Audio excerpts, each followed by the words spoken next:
lange das jetzt eigentlich auch schon her ist und es ist trotzdem, der Prozess läuft noch bei Wirecard und ich finde, es ist auch an der Zeit, dass wir mal ein bisschen nach vorne gucken und gucken, was können wir daraus lernen, was verbessern wir daraus und wie geht es nach vorne. Und ich glaube, das macht unser nächster Speaker total spannend.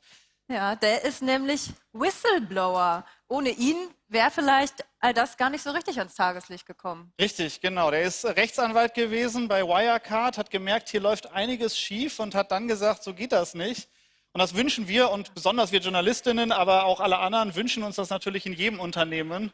Whistleblower, die sehen, wenn da irgendwas falsch läuft, das zeige ich an. Und dafür hat er jetzt auch ein neues Startup gegründet, Confide, das ist das englische Wort für vertrau's mir an.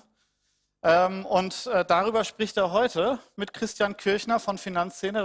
Darüber freuen wir uns jetzt sehr. Genau, hier sind Christian Kirchner und Pav Gill. Herzlich willkommen.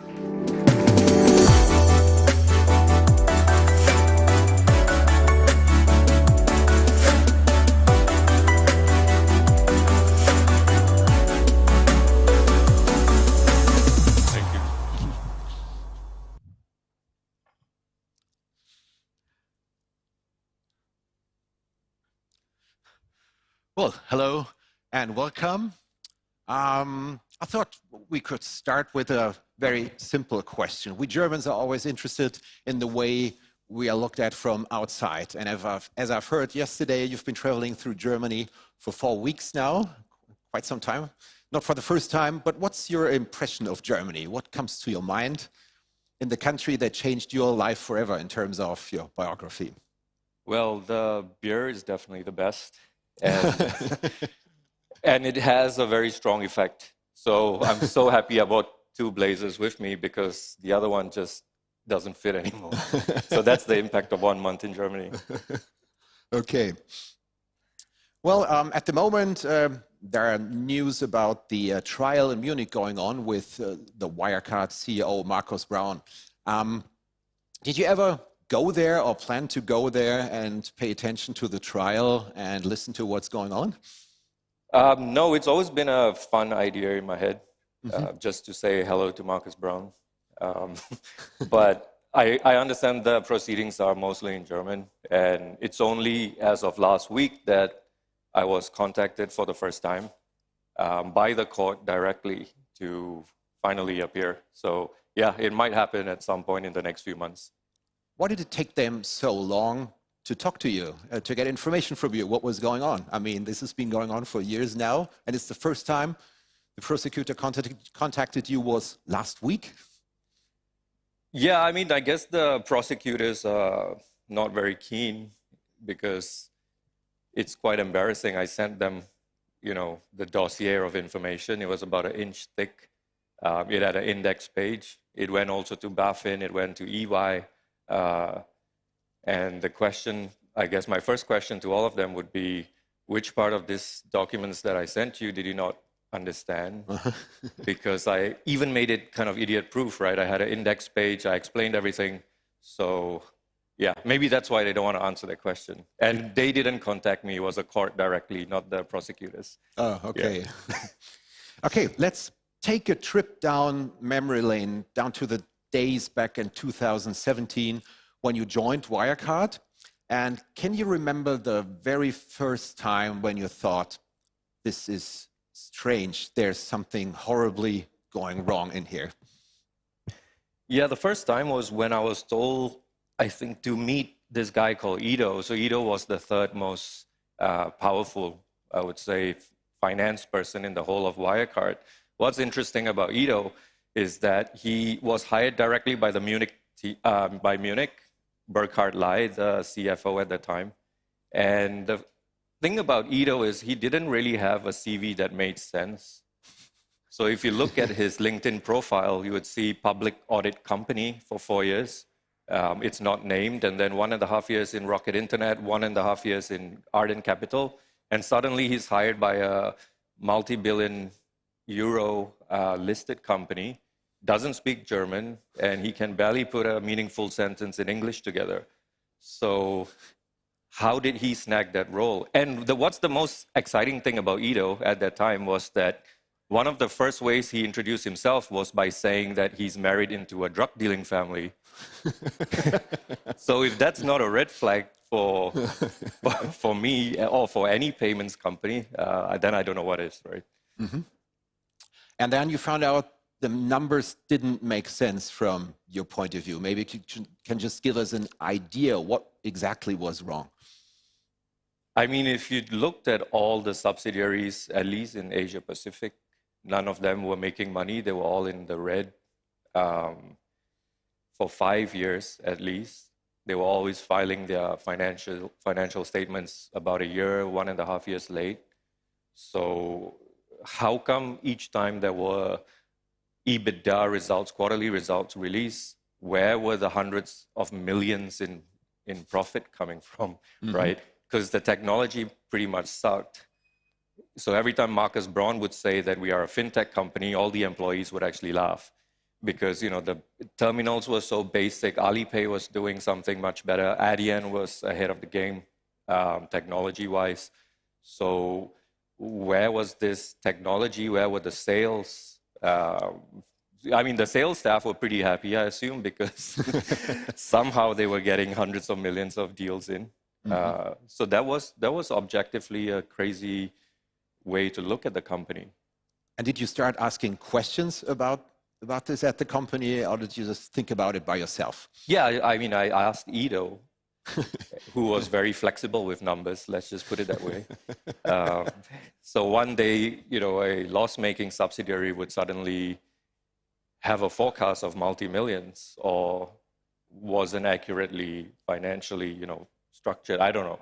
So he never had a clear answer, but he would always say that he's cleaning up this and he's cleaning up that. He's always on a plane. He's always, once he even flew to Munich, to Asheim headquarters for just one meeting with Jan Marsalek, right? So, yeah. You think Ido has been installed from Munich to take care of the turnover and the profits? Yeah, I mean, he was one of the people responsible for doing those things, yeah. What was the answer from the company officials when you started asking questions within the company? What is going on here? Did they give you any answers, or did they just tell you, don't ask any questions, please? Yeah, I mean, I'm a legal guy, so, you know, focus on your legal stuff, right? Don't get into the finance bit. But the problem is, because I was hired to get licensing done in like Hong Kong, Singapore, and all these countries, finance and legal were very close, and we couldn't submit a financial report or a set of numbers to, say, a regulator if you're applying for a license and that company is dormant or just loss-making for 5 years. So could you just give us an idea what happened between the time when you thought there's something horribly wrong here and the point where you like sent like a 1-inch thick papers to the BaFin and to the prosecutors in Munich? What made you do it? Was it like a fight with your inner self if you should do it, or if there's something is wrong, or if it's right what you're doing? No, so the whistleblowing only happened after I left the company, right? Did you leave the company, or did the company make you leave? Well, they tried to kill me eventually, so that's what forced the resignation. What do you mean they tried to kill you? I mean, so basically, in a very summarized way, I'm sure many are familiar with what happened. There was an internal whistleblowing case that came to me. So this was a lady in Ido's team, and she was very afraid of her life for good reason. And after speaking to her, I told the Munich legal team, like, we've got a very serious issue. And they instructed me to investigate the company. They gave me access to Ido's inbox, head of finance in Asia's inbox, and another guy called James. No one understood what James did. He was like Ido's sidekick. He's in jail now. And yeah, so I had to investigate. I brought a top law firm in, Raja & Tan in Singapore, and what we saw was just mind-blowing and offensive to a degree, because it was very low-level fraud. So I was expecting more. And that, you know, when the general counsel finally found out what was happening, she got very upset and she ran to the board. Apparently, her feedback was that Marcus Braun was upset as well. He's like, why are you wasting my time with 30, 40 million issues? And then Jan Marslek said, Asia is my baby. Who's this Pav guy? Asked him to stand down. He wanted to take over the investigation. And eventually he kind of did. So he rolled out an anonymous whistleblowing program, which went directly to him. So that was scary. Yeah, so the company did a whole host of things, right? Like the general counsel and the CEO in APAC, they would shout at me, they would intimidate me. They created a HR issue against me, which took 3 months to investigate. And eventually, when that didn't work, Ido came back. He was actually sent to the US and promoted during this period by Stefan von Erfa, who's also, I think, on trial now. So Ido said, let's go for lunch, right? And so we went for lunch, and he's like, hey, Pav, you've been very busy the last few months. I was like, yeah. And he said, we want to send you to Jakarta. I was like, why? He's like, it's a rebranding exercise. Whether you go in 2 days, in 2 weeks, or in 2 months, you must go. So I found that pretty odd. And then he said, but you don't have anything to worry about because you know who my father-in-law is, right? Yeah, so that was a real red flag. And then during that same week, 2 people called me from Germany. We still used landlines at the time. And they said, hello, is this Pav Gill? We understand you're being told to go to Jakarta. Don't go, you won't come back. And they put on the phone. Seriously? Yeah, so that's when because I didn't go, finally the company had a legitimate reason to say he's insubordinate, he's not following instructions. And it's on that basis they then forced me to resign / fired me the next week. How serious do you think this has been? Did you take it serious at that time? Yeah. Of course, because Ido was saying a lot of stuff. Like he said, Wirecard's known to make people disappear and a lot of these things, right? So he never gave further details, but after 4 months of hell, I didn't want to take that chance anymore. So when you get calls like this, do you, as a potential whistleblower, start doing preparations? If something happens to me, you need to look at this. Did you start talking to people or like open a bank safe, put some information in there? Was there any preparation you did? No, I told my mom, which obviously as a lawyer, I wasn't very proud of doing. But if anything happened to me, I mean, she's a single parent and I'm the only child. So she needs to at least know, right, if something happens. And then obviously that didn't go down very well with her. And she decided that she would find a way to expose this company. Yeah. So the moral of the story is don't upset an Indian mom. Very nice. Some whistleblowers that I've been talking to have taken quite some time to go out with the things that they really have in their mind and the things that you do know. You say, it sounds like it's been a very straight line with your life. You think this is a fraud, this doesn't make up, this has to become public. It was like a very straight line, if I get that right. No, it wasn't a straight line because when the company forced me to resign, I said, okay, I will leave, Wirecard, you enjoy your fraud, I go look for another job, right? But they didn't stop. So even after I left the company, they were sending people to follow us. They were creating fake job interviews where the interviewer from a friendly Wirecard company would be not interested in my background skill set, but why I left Wirecard. So you'll keep asking like, oh, something must have happened. You can tell me. So I then realized what they were doing. They were trying to use, knowing that I needed another job, they were setting up these interviews so that I said something wrong and then they can kickstart the process as well.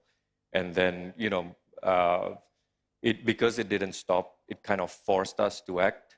And one fine day, my mom told me that, hey, we are meeting the FT this weekend. And I was like, what are you doing? I'm a lawyer. Okay. Well, in this Wirecard case, there have been a lot of people looking into it over 15 years. And I think there always was like a common idea. It might sound strange, but there are so many checks in place. We've got the financial regulator, we've got the auditor, we've got analysts, we've got investors. It's been a 20 billion company at some point in history. Bundesbank, BaFin, maybe I'm the ghostwriter and they are all right. Have you been at that point because you said it's a low-level fraud? It's been a low-level fraud. Were you absolutely sure about it or did you at some point have some doubts that you might be the ghostwriter in this case? I mean, it was low level based on what I saw, but the way the company was behaving with the board and all these people taking an extreme approach, I realized that this thing is really deeper than what it appears to be. And once the FT got the information, it took 4 months for them to finally publish it. And that was the time which was the most difficult because you are kind of in no man's land, right? Where you don't know if they're going to publish, is the company still behaving the way they were behaving against us? And it was just very difficult. So finally, when the FT published the articles, and I saw the reaction of BaFin and EY and all these people, that's when I realized that it's not about one company, but it's actually about a lot of powerful agencies and individuals that are, for some reason, not wanting this to be exposed. Okay. What do you think are the reasons behind that? Any idea? No, I don't want to speculate on it. I'm trying to keep myself safe. So, but no, I don't know. But clearly, it could be, it was a fintech darling of Germany, like the next PayPal. It could be that a lot of people had invested in it, retail plus sophisticated investors and stuff. And from an EY perspective, it could also be inertia, right? The fact that, okay, we have signed off for 9 years or 8 years. Do we now really want to go and say that we could have been wrong? So there were a lot of these potential reasons. What Wirecard was used for was, in my view at least, definitely as a conduit to move monies around between countries. But, we are finding out more stuff every day. What was your personal low in the whole story of exposing this? Was there any point where you thought, I took some decisions in my life that turned my life to the worse, maybe? Has there been any point in this whole thing? I mean, the lowest point I would say is when, right after the FT articles came out, my mom suffered a stroke. Which was in early 2020, if I got that right. 2019, January 2019. And that was a low point because the stress had really got to her.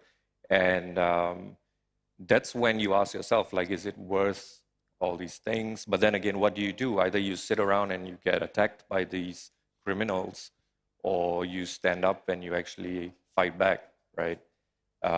So that was probably the most painful point. Did you think there's a relationship some correlation between the stroke and the things you went through? Yeah, because she doesn't drink or smoke, and she's quite young. She's only 63 this month. So the whole family, everyone was shocked, and the doctors actually said that it was stress-induced. And as part of the stroke scans to figure out what was going on, they found out she had stage 2 lung cancer, had to cut off half one of her lungs. So, all that was definitely stress-induced.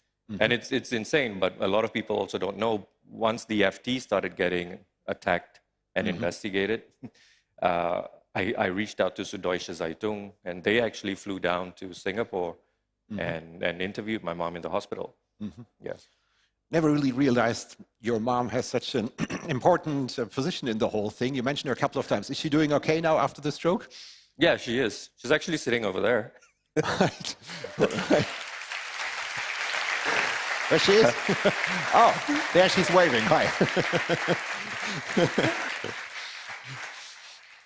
That's very nice. Okay. Well, let's just get back to the whistleblowing issue itself. So you wrote, how you do things like that? You print them out, you make like a big letter and you send it BaFin, Bonn, or prosecutor Munich, and you put it to the letterbox. What do you do? How do you do that practically? Well, I mean, as a lawyer myself, I worked at Allen Overy, Clifford Chance, all these firms. And each time a big deal used to close, we would have to create what you call a transaction Bible.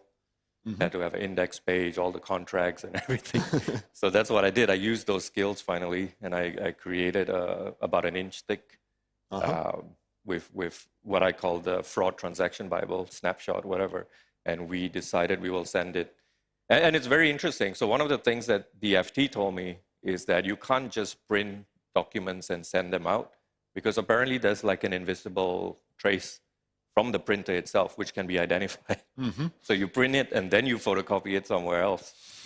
So I told the FT, like, look, why don't you just go do it, right? So we then decided who to mail these items to. It was BaFin, EY, Munich prosecutors who, didn't understand it as lawyers, which is quite disappointing. And Singapore as well. Singapore actually raided the company right away after the third FT article. So they were the only regulators globally to have acted. Of course, once they raided the company with 30 policemen at 8 a.m. in the morning, Wirecard made a press release saying it wasn't a raid, we invited the police in. And people believed it. Okay, and then what happened? After you sent all the stuff, you were expecting people to give you a call? Yeah. And I mean, not me. I never came public until 1 year after the company crashed. So that's very important to remember as well. This is a very rare case of, I would say, successful whistleblowing, right? Most of the time, this doesn't happen.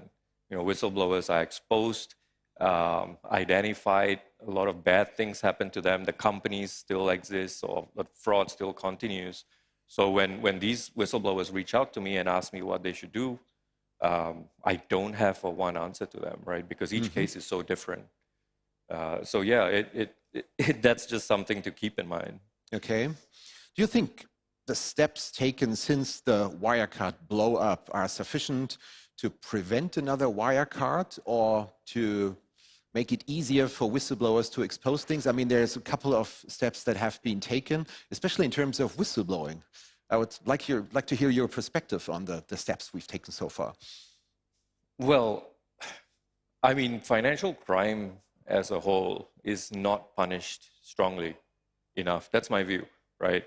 I mean, if you look at Binance couple of weeks ago, that guy got away with 4 months, paid a 50 million fine, and he's worth 43 billion now, sitting in jail.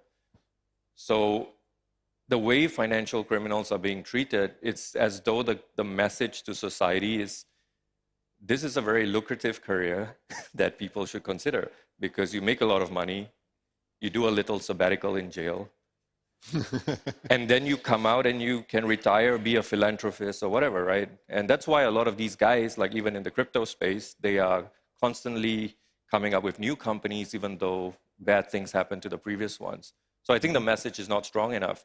From a whistleblowing standpoint, it is upsetting, and I've said this in the Financial Times, the way Germany has taken the approach to the Whistleblowing Act is one of the weakest in EU. You know, the fine is about 50,000 euros, which is like some rich executive's monthly pay. And it's optional to process anonymous reports. So then what's the point? Like most reports would be anonymous. Whereas if you look at, say, Spain, the fines go up to 1 million euros. So that's the difference, 50,000, 1 million. And so what is the message you're sending? Have you said, okay, we have suffered from Wirecard, Siemens, Volkswagen, Comex, all these things, and we are going to take a strong approach. We are going to make sure the whistleblowing directive is strongly enforced, or are you just going to do what has been happening now? So that's why the messaging is quite disappointing from the regulatory side, at least. Well, as we all know, Jan Marsalek is still on the run, believed to be in Russia, and a lot of people have not been tried ever since, even though they had a pivotal role in the whole structure. You helped to expose. Are you still afraid when you go home? Do you look around? Somebody's following you, or you feel safe? No, I mean, I'm not afraid. I've never been that way. I guess I'm the kind of person that doesn't really process things much. So every day I wake up, it's a new day, let's just move forward, right? Like, where's the next coffee I'm going to have and food and stuff. But I think based on the news that keeps coming out, the more we understand who Jan Marsalek is, the scarier it becomes.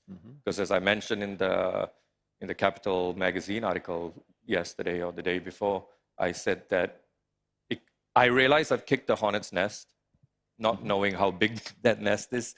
And at some point, it's best to just say, okay, let's talk about lessons learned and let the legal processes take over. Because that aspect of it is getting quite scary. The more we know about Jan Marsalek. And I've learned that you personally did some things to help prevent other Wirecards, and you founded a company to help prevent other things like Wirecard, or to expose things like Wirecard. Maybe you could just briefly give us an idea what you're doing about the company you founded. Yeah, so I've always asked myself, like, what is the reason it was me that had to be the one to expose this company in the whistleblowing sense? And I've also seen, as a general counsel, how poorly companies handle internal reporting cases. It could be anything. It could be a HR case. It could be a cybersecurity data breach case. Like, it's always so poorly managed. So I've seen it from that side. I've seen it from the whistleblowing side. So I told myself, why not create a company or a product that would benefit organizations, benefit people, as well as lawmakers. And that's how I came up with Confide. And I think Confide is a very powerful word, because every time you're in a situation where you want to speak up or you want to raise a concern, you don't know who to confide in, or you're over-confiding in the wrong person, or you're not allowed to confide because of legal privilege or NDAs and all these things. So I think, if companies have a sensible solution that's secure, you can run a full end-to-end investigation, all within the platform, there's no loss of audit trail, then I think, you wouldn't wake up as an executive one day and read about your company in the paper, because you would have dealt with it, and middle management and all these things wouldn't have blocked it. So that's the kind of idea behind the platform. Basically, I want to create less of me. So, you don't need to create, organizations don't need to create angry, isolated, disgruntled employees who find that because they don't trust what's in the company, their only solution is to now go outside, external, to the press, to social media, to regulators, and start. I mean, you don't need to do these things. Well, we're almost finished. I would use the last question. The OMR is a lot about masterclasses. So can you just give us like a 2-minute or 1-minute masterclass when you are a whistleblower, or when you want to expose something? What do you have to keep in mind? Maybe you can give the audience some hints about the journey you've been to. What is important to have in mind? I mean, the first question you should ask yourself is this worth it, right? Is this really what you want to do? Because if you do go down that path, then there's no turning back. You make sure you do it 100%. Because if you're ever then in a situation where you've been identified, you have to be able to fight back and stand by what you're doing, right? So what matters to you? Is it your family? Is it finding another job? Is it exposing a wrongdoing? Is it speaking up? Are there ways you could speak up, or you could raise this concern without being identified? I think these are like real questions every individual should ask themselves. Because like I said earlier on, Wirecard is a very rare case of successful whistleblowing. And I only came out a year after the company crashed. So you can see, like, I didn't come out immediately because I was still waiting for the company to actually die properly. So they wouldn't be able to then, take legal action or whatever. So that's my message. So, but never be afraid to raise a concern. It's just how you position that concern that is the real skill. Very last question. Any regrets or no regrets? No, I mean, I wouldn't be here if I didn't do it. So yeah, I mean, no regrets at all. Okay. Pav, well, thank you very much. What you did for corporate Germany. I think there's a tremendous thing you did. Maybe you could just say a big thank you. And